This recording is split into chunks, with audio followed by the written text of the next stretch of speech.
Hi guys, today I'm gonna show you how to make PowerPoint to picture. First of all, file, we click file and save as.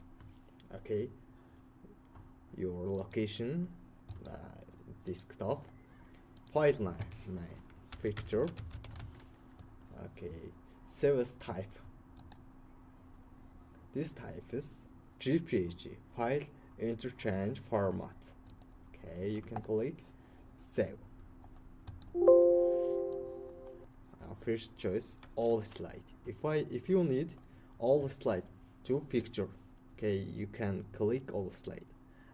And if you need select slide, okay, you can just this one. I need all slide.